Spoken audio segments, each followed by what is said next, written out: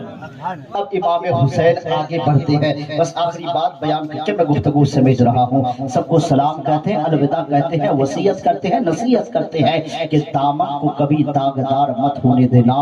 یہ میری ماں اور بہنیں بیٹھی ہوئی ہیں, میں اشارہ کے طور پر ایک بات آپ کو بتا دوں.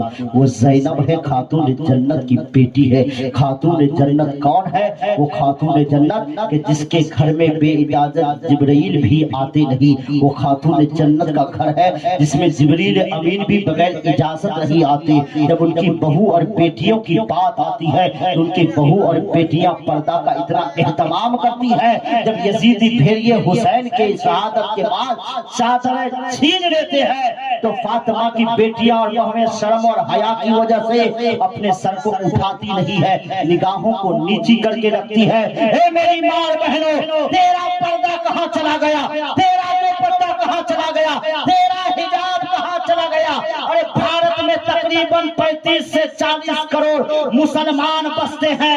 اس میں 15 کروڑ کے تقریباً 15 کروڑ کے قریب مسلم مہیلائیں ہیں. اگر 15 کروڑ مسلم مہیلائیں حجاب اور پردے میں نکل کر پورے بھارت میں چلے تو کس مائی کے لال کے اندر طاقت ہے کہ 15 کروڑ مہیلاؤں کے حجاب پر پابندی لگانے کی بات کر پائے؟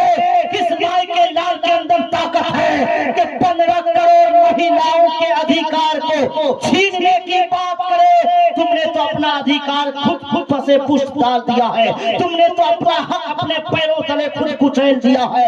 اس لیے یہ لوگ آج تمہارے حق کو چھیننے کی بات کرتے ہیں. تم نے اپنا حق کب مانگا تھا؟ تم نے اپنے حق کا استعمال کب کیا تھا؟ تم نے اپنے حق کو کب اپنا حق سمجھا تھا؟ یہ فاطمہ کی بیٹی ہے, ان سے پوچھو پردہ کسے کہتے ہیں. یہ فاطمہ کی بہو ہے, ان سے پوچھو حجاب کسے کہتے ہیں. یہ حسین کی شہزادی ہے, ان سے پوچھو نقاب کس چیز کا نام ہے, حجاب کس چیز کا نام ہے, پردہ کس چیز کا نام ہے, برقع کس چیز کا نام ہے. اے میری بہنوں, انتظار زیادہ دن مت کرو.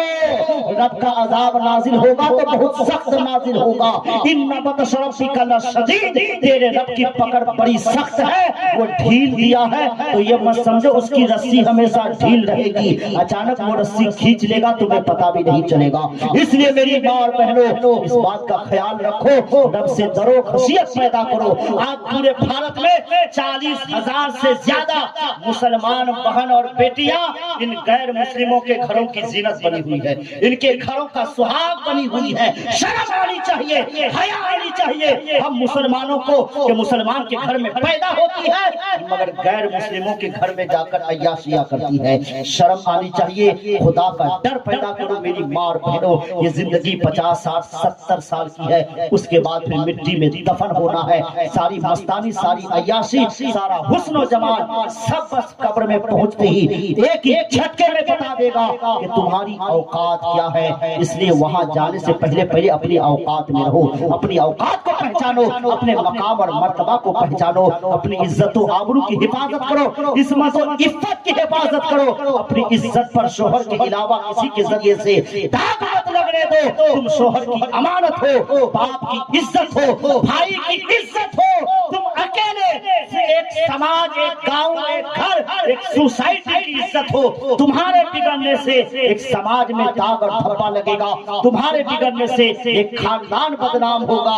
تمہارے بگڑنے سے ایک قوم بدنام ہوگی. جب ہماری بیٹی بہنیں یہ خیال کرے تو پھر ہماری بہن بیٹیاں غلط قدم نہیں اٹھا سکتی ہے. اب میرے حسین یہ وصیت اور نصیحت کرنے کے بعد آخری بار جاتے ہیں, یزید بھیڑیوں کے سامنے سواری کو روکتے ہیں اور روکنے کے بعد فرماتے ہیں, اے ابن سعد, اے ابن زیاد, اے کوفہ والو, میرے مراتب کو سمجھو. میں آیا نہیں ہوں, بلایا گیا ہوں. اے کوفہ والو, میرے مراتب کو سمجھو. میں امام مقدس بنایا گیا ہوں. میں تو وہ ہوں, نبی فرماتے ہیں, ان الحسن والحسین سیدہ شباب اہل الجنہ, میں جنتی جوانوں کا سردار ہوں. تم نے اصغر کو شہادت کا جام پلایا, اون محمد کو شہادت کا جام پلایا, خاندان نبوت کی ایک ایک چشم و چراغ کو مٹی میں ملا دیا, شہادت کا جام پلا دیا. حسین اب بھی معاف کرنے کے لیے راضی ہے. حسین کا راستہ مت روکو, یا تو حسین کا کہنا مان لو یا حسین کو اپنا راستہ جانے دو. مگر یزیدی ازلی دشمن تھے, ازلی بدبخت تھے، انہوں نے حسین سے کہا کہ جب سب ساتھ چھوڑ گئے ہیں تو ڈر گئے ہو۔ میرے حسین نے کہا تھا علی حیدر کا بیٹا ہوں، نہ کل ڈرا تھا نہ آج ڈرا ہوں، حیدر کا بیٹا شیر ببر کا بیٹا ہوں، شیر ببر کا بیٹا ہوں، نہ باپ ڈرا تھا نہ میں ڈرا ہوں۔ اے لوگوں میں تمہیں آخری موقع دے رہا تھا، اگر تم اس موقع کو بھی نہیں لوگے تو اب جسے چاہے اپنی بیویوں کو بیوہ کرنا ہے، اپنے بچوں کو یتیم کرنا ہے، وہ حسین کے مقابلے میں آ جائے۔ حسین للکارتے رہے، حسین آواز دیتے رہے، مگر کسی مائی کی لال کے اندر ہمت نہیں ہوئی کہ آپ آئے۔ میرے حسین نے کہا اکیلے آنے میں ڈر لگتا ہے تو دو دو آ جاؤ، تین تین آ جاؤ، مگر اس میں بھی ہمت نہ ہوئی تو میرے حسین آگے بڑھے، لشکروں پر حملہ کر دیا۔ دایاں سائیڈ ایسا حملہ کیا، گاجر مولی کی طرح کاٹ کر پھینک دیا، بائیں سائیڈ کی طرف رخ کیا، گاجر اور ککڑی کی طرح کاٹ کر پھینک دیا، بیچ میں لشکروں کے گھس گیا تو مولی اور پیاز کی طرح کاٹ کر پھینکتا گیا۔ یزیدی پھیریوں میں بھگدڑ مچ گئی، یزیدی پھیریے چیخنے لگے، چلانے لگے، شور شرابے کرنے لگے۔ تو ابن زیاد اور ابن سعد نے کہا اے یزیدی سپاہیوں، اے کوفہ کے سورماؤں، اے بغداد کے پہلوانوں، تم گھبراتے کیوں ہو؟ 3 دن کا بھوکا ہے، 3 دن کا پیاسا ہے، اس لیے ہمت کرو، حوصلہ کرو، پیچھے مت ہٹو، چاروں طرف سے گھیر لو، حسین پر تیروں کی برسات کر دو، تیروں کی بوچھار کر دو۔ ایک طرف تنہا شیر ببر ہے مگر 3 دن کا بھوکا ہے، 3 دن کا پیاسا ہے، کچھ کھایا نہیں ہے، کچھ پیا نہیں ہے۔ یہ بھی غم ہے کہ میرے بعد اب خاندان نبوت کی شہزادیوں کا، کنیزوں کا، بیٹیوں کا بظاہر کوئی سہارا نہیں ہوگا۔ پورے خاندان نبوت کا ایک ایک فرد شہید ہو گیا ہے، سب کا لاشا نگاہوں کے سامنے بھی ہے، مگر میرے حسین ہے کہ استقامت کا پہاڑ بن کر لڑ رہے ہیں۔ یزیدی پھیریوں کو کاٹتے جا رہے ہیں، آگے بڑھتے جا رہے ہیں، کاٹتے جا رہے ہیں، آگے بڑھتے جا رہے ہیں، چاروں طرف سے تیروں کی برسات ہو رہی ہے۔ میرے حسین زخم سے چور چور ہو گئے ہیں، میرے حسین زخم سے چور چور ہو گئے ہیں۔ جسم کا کوئی ایسا حصہ نہیں ہے جہاں جہاں نیزے کا، تلوار کا، بھالے کا، تیر کا وار نہ کیا گیا ہو۔ جسم کا اب سارا خون زمین پر بہ رہا ہے، زمین پر گر رہا ہے۔ میرے حسین ہے نکاہت کا عالم ہے، اب کمزوری اتنی آ گئی ہے کہ گھوڑے کی پشت پر بیٹھے رہنا اب حسین کے بس میں نہیں ہے، اب طاقت جواب دے رہی ہے۔ عین جمعہ کا وقت ہے، ظہر کا وقت ہے، جمعہ کا وقت ہے، 10 محرم الحرام ہے، سن 61 ہجری ہے، امام علی مقام ہے۔ کربلا کے تپتے ہوئے ریت میں گھوڑے کی پیٹھ سے، سواری کی پیٹھ سے زمین پر گرتے ہیں۔ شمر دل جوشن آگے بڑھتا ہے، خنجر نکالتا ہے، حسین کے گلا کو کاٹنا چاہتا۔ میرے حسین کہتے ہیں تم کون ہو؟ تو شمر نے کہا میں شمر ہوں۔ میرے حسین نے کہا جب جمعہ کا وقت ہو چکا ہے، نماز کا وقت ہو چکا ہے، حسین کی تمنا یہ ہے، حسین کی آرزو یہ ہے کہ ایک سجدہ کربلا کی زمین میں کر لے، بس تم حسین کو 2 رکعت نماز پڑھنے کی اجازت دے دو، اتنی مہلت دے دو کہ حسین اپنی 2 رکعت نماز پوری کر لے۔ شمر دل جوشن نے کہا ٹھیک ہے۔ میرے حسین سجدہ میں گئے، ابھی سجدہ ایک ہی کمپلیٹ نہیں ہوا تھا کہ سمر دل جوشن کو رہا نہیں گیا، اتنی دیر بھی وہ برداشت نہیں کر پایا۔ حسین کے گلا میں خنجر رکھتا ہے، خنجر چلاتا ہے، حسین کا گلا حسین کا گلا کاٹ دیتا ہے۔ وہ گلا جسے پیغمبر اسلام نے پوسا دیا تھا، وہ گلا جس سے کبھی فاطمہ زہرا کا دودھ اترا تھا، وہ گلا جس سے نبی کائنات کے نواب دہن اترے تھے، اس گلا پر جب یزید کا پھیریا شمر دل جوشن نے خنجر چلایا تو گلا کٹ گیا۔ میں نے تھوڑی دیر کے لیے خنجر سے کہا اے خنجر تم نے انصاف نہیں کیا، بات سمجھ میں نہیں آئی، فلسفہ سمجھ میں نہیں آیا۔ تو خنجر نے کہا کیا انصاف، کیا فلسفہ، کون سی بات؟ میں نے خنجر سے کہا یہ محرم کا مہینہ ہے، محرم کی 10ویں تاریخ ہے، ٹھیک آج سے 1 مہینہ پہلے جب 10 ذی الحجہ کی تاریخ تھی، مینا کا میدان تھا، مینا کی سرزمین میں رب کے خلیل ابراہیم خلیل اللہ اپنے نور نظر، لخت جگر اسماعیل ذبیح اللہ کو زمین پر لٹا دیا تھا، آنکھوں میں پٹیاں بندی تھی، ہاتھ پیر بندھے ہوئے تھے۔ اسماعیل ذبیح ذبیح اللہ کا گلا ریشم کی طرح نرم تھا اور اسماعیل ذبیح اللہ کے گلے میں ابراہیم خلیل اللہ نے پوری طاقت نبوت کے ساتھ خنجر چلایا تھا۔ وہ خنجر کس چیز کا بنا تھا؟ تو خنجر نے کہا لوہا کا بنا تھا۔ سمر کے ہاتھ میں جو خنجر ہے یہ کس کا بنا ہے؟ کہا یہ بھی لوہا کا بنا ہے۔ تو میں نے کہا لوہا کا یہ بھی خنجر ہے، لوہا کا وہ بھی خنجر ہے، مگر ابراہیم خلیل اللہ نے ایک بار نہیں، دو بار نہیں، تین دفعہ اسماعیل ذبیح اللہ کے گلا کو کاٹنا چاہا، مگر خنجر نے تینوں بار انکار کر دیا تھا۔ ایک خنجر لوہا کا وہ بھی بنا تھا، لوہا کا تو بھی بنا ہے۔ اسماعیل کے گلا کو کاٹنے سے مینا کی وادی میں انکار کیا جاتا ہے۔ یہاں محمد عربی کے نواسے کو گلا کے کاٹا جا رہا ہے۔ اے خنجر تم نے کیوں نہیں کہا اے سمر خبردار حسین کا گلا نہیں کاٹوں گا، سمر خبردار حسین کا گلا نہیں کاٹوں گا؟ تو خنجر نے بزبان حال کہا عارف النعیمی تم سمجھے نہیں۔ میں نے کہا کیا بات ہے سمجھے نہیں؟ کہا سنو کربلا کی زمین الگ ہے، مینا کا میدان الگ ہے، یہاں کا فلسفہ الگ ہے، وہاں کا فلسفہ الگ ہے۔ میں نے کہا دونوں فلسفہ سمجھا دو۔ تو کہا اگر شارٹ میں سمجھنا چاہتے ہو تو سنو کربلا کا فلسفہ اور مینا کا فلسفہ سن۔ مینا کی سرزمین میں جب ابراہیم خلیل اللہ نے اسماعیل ذبیح اللہ کو لٹا کر رسیوں سے ہاتھ اور پیر کو جکڑ کر آنکھوں میں پٹی باندھ کر گلے میں خنجر رکھا تھا تو اس پیشانی میں اسماعیل کے مصطفیٰ کا نور چمک رہا تھا۔ پیشانی میں اسماعیل کے مصطفیٰ کا نور چمک رہا تھا۔ اسماعیل ذبیح اللہ کی پشت میں محمد عربی کا نور چمک رہا تھا۔ اگر میں اس وقت اسماعیل کا گلا کاٹ دیتا تو نہ حسین ہوتا نہ حسین کا نانا ہوتا، نہ حسین ہوتا نہ حسین کا نانا ہوتا۔ اس لیے لوگوں اسماعیل کے گلا کو کاٹنے سے میں نے اس لیے انکار کیا تھا کہ زمانے کو حسین کا نانا دینا بہت ضروری تھا، اور اسماعیل کی پیشانے میں حسین کے نانا کا نور چمک رہا تھا۔ میں نے انکار کر کے زمانے کو حسین کا نانا دیا تھا۔ تو میں نے کہا جب نانا دے دیا تو یہاں نواسی کو لے کیوں لیا؟ تو خنجر نے کہا نانا نے کبھی طائف میں، نانا نے کبھی احد میں اسلام کے شجر کو، جس خون سے اسلام کے شجر کو لگایا تھا، جس خون سے اسلام کی بنیاد کو سینچا تھا، جب وہی شجر مرجھا رہا ہے تو اب دوسرے کی خون کی ضرورت نہیں، اب حسین کے لہو کی ضرورت ہے۔ اس لیے میں نے گلا کو کاٹ دیا تاکہ زمانہ دیکھ لے کہ محمد نے جس خون جگر سے اسلام کا شجر لگایا تھا، حسین نے اسی خون سے اسلام کے شجر کو صبح قیامت تک کے لیے تعبیر نبی بنی۔ اللہ تعالیٰ ہم تمام لوگوں کو دین و دنیا کی بھلائیاں نصیب عطا فرمائے۔ انشاءاللہ پھر کبھی موقع ملا تو تفصیل کے ساتھ گفتگو ہوگی۔ لائق مبارکباد ہے اراکین جلسہ، منتظمین جلسہ، خاص کر ہمارے بوہر کے نوجوانان اور آپ تمامی حضرات۔ اتنی رات تک میری بات آپ سنیں، نہ کون کس کی بات سننے کو راضی ہوتا ہے، اس کا پھل یقیناً میرا خدا آپ کو عطا کرے گا۔ وہ دینے والا ہے، وہ بخل کو پسند نہیں کرتا۔ آپ آل نبی کی محبت میں بیٹھے ہیں، یہ کبھی انشاءاللہ رائے گا، برباد نہیں جائے گا۔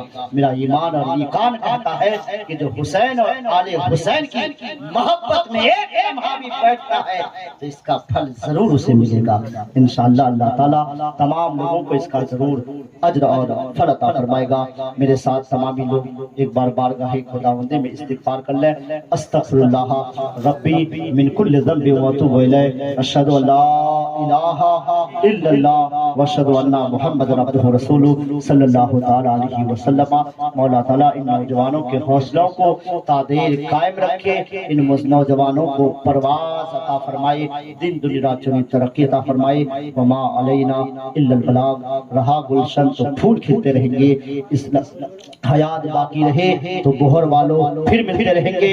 میرے ساتھ سب لوگ کہیں اسلام زندہ باد، اسلام زندہ باد، پیغام حسین زندہ باد، ذکر شہید کربلا زندہ باد، بہر کے سنی مسلمان زندہ باد۔ نعرہ تکبیر، نعرہ رسالت، صلاۃ و سلام کے لیے تمامی حضرات کھڑے ہو جائیں۔